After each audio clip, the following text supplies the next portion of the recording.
All right, Larry Krueger here at Levi's Stadium after training camp practice number 15 with the little good and the bad from today's practice here in Santa Clara. Well, there was some very good stuff. I mean, let's get into the one-on-ones. I thought Ilm Manning, who is a backup offensive lineman, who is not guaranteed a roster spot, wasn't drafted, played 4 years at Hawaii, played left tackle at Hawaii, but Ilm Manning is looking very good in the one-on-ones. And if you said to me who are the three backup offensive linemen for the 49ers beyond their five starters, I'm going to say it's Jon Feliciano, Ilm Manning, and whoever they trade for to be their swing tackle. I think Manning's ability to play center, guard, and tackle gives him that versatility, and the fact that he graded out well in the first preseason game, and then that today he very much looked like one of the winners in several of the one-on-one reps.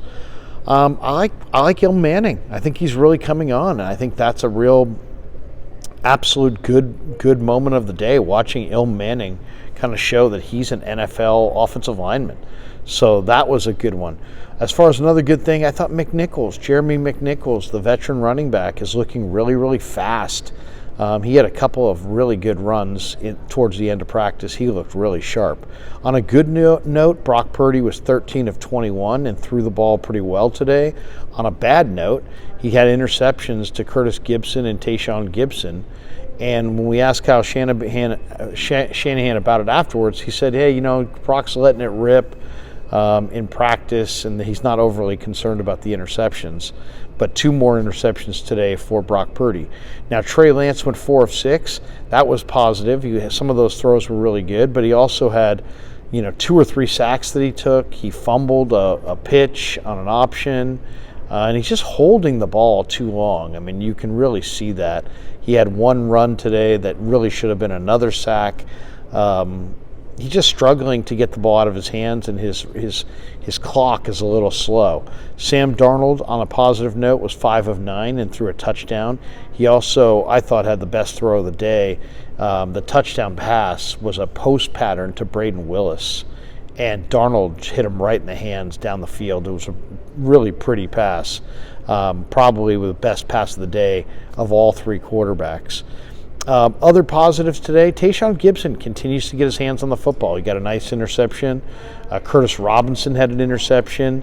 That's a very competitive situation at linebacker. Demo Lenore had a tip pass of Brock Purdy that resulted in Tayshaun Gibson getting an interception. Great play there by Demo, who's playing really good coverage in this camp. Fred Warner had a PBU and was flying all over the field. I love the speed at which Fred Warner practices. There were several defensive players that had good moments today. T.Y. McGill made a great play against the run.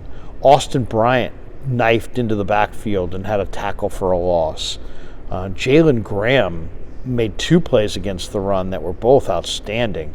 He looked sharp. Alex Barrett knifed into the backfield. The defensive end made a play versus the run. If there were 2 guys, though, that really stood out today at practice, they were both relative no-name guys. One is second-year safety Taylor Hawkins. Hawkins made 2 or 3 really good plays against the run. He's very active. He's in great shape. He's having a terrific camp. And I don't know if there's even a safety spot for him to grab, but, man, Taylor Hawkins is playing his butt off right now. The other highlight, I thought, of the practice today was Robert Beal. Robert Beal Jr. had a speed rush of Trent Williams and sacked Brock Purdy. It was the kind of explosiveness that could get Beal a starting job at some point. I mean, Beal comes flying off that edge, and you can see that 4.4 speed. And today he had a rep against Trent that was just like, wow. Dipped the shoulder, flattened to the quarterback, and sacked Brock Purdy. Now, Purdy got away from it, but, in a real game, that would have been a sack. So, to me, that was the highlight play of the game, or of the practice. D. Winters made a couple really nice plays. Winters is another guy, very active against the run. He makes plays every single day. He made a play today on the running back where he just closes that space and shuts everything down. D. Winters is looking really, really good. Winters and Graham and Marcelino are all playing at a really, really high speed. And it's going to make it very difficult for Curtis Robinson and Oren Burks and Demetrius Flanagan-Fowles to make this team. Javon Hargrave had a nice flash of a play today. He sacked Brock Purdy and got into the backfield. Hargrave also did a nice job in some of the one-on-ones earlier in practice and really looked fast. I mean, he is absolutely a fantastic pass rusher. Samuel Womack had a pass broken up on a Sam Darnold pass that was intended for Danny Gray. Really nice play there by Womack. And I think, the one thing that we're going to find out is we're going to find out exactly who the Niners' three best corners are. In my mind, the three best corners are Mooney Ward, Diamador Lenore, and Samuel Womack. But Ambry Thomas is playing well, Womack's playing well, and you may see Diamador Lenore play, take Isaiah Oliver's job as the slot corner, simply so the Niners can get their best three cover guys on the field. I mean, to me, if you wanted to say Ambry Thomas is their third best cover guy, I could go with that as well. But to me, it's Womack or Ambry Thomas, and then you've got Lenore and you've got Mooney Ward. So, if Mooney plays one side and you've got Womack playing one other outside, you can play Demo inside. Now, the Niners had gone with Isaiah Oliver. I think they wanted some size at that slot corner position. But really, at the end of the day, it's such a passing league, and teams are throwing the ball so much, and that you got your third corner, your slot corner's got to be able to really cover.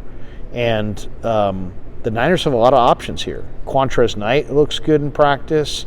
Demo Lenore looks like he can play inside. Deshaun Jameson can play inside. A.J. Parker can play that slot. They've got a number of guys who can play that slot corner position. They can rely on, especially now that Ambry is playing at a high level and Womack's progressed. Now you don't have to have Demo Lenore outside if you don't want him. You could actually have Demo in the slot, and then they may go that route. So Womack had a really nice PBU today. Marlon Davidson had a real nice pressure of Trey Lance. In fact, I asked Kerry Hyder, I said, of the young defensive linemen in this camp, who's shining in your mind? And he actually called out Marlon Davidson and Robert Beal, saying that those are the two guys that impress him. And I've noticed that Davidson is really impressive. Davidson's almost 300 pounds, and yet he's got defensive end type speed. So he really stands out. And as in this one gap, shoot up field, play the run on the way to the quarterback, go get the quarterback. Everybody's in this wide nine, pass rush mode. I think guys like Davidson, Taco Charlton, Robert Beal have even more value because of their ability to just demonstrate speed. As far as the bad things today, I mean, Brock Purdy, 2 more picks. Shanahan said, hey, he's just letting it rip in practice. But Curtis Robinson and Tayshaun Gibson both picked him off today. Lance had a hard time just getting the ball out on time. As I said, he took 2 or 3 sacks. He fumbled a pitch. Ayuk had a drop of a screen pass from a pass that came from Sam Darnold, just flat out dropped it, hit him in the hands. Trent Williams gave up the sack to Robert Beal. And there was no George Kittle and there was no Elijah Mitchell, so those were 2 negatives.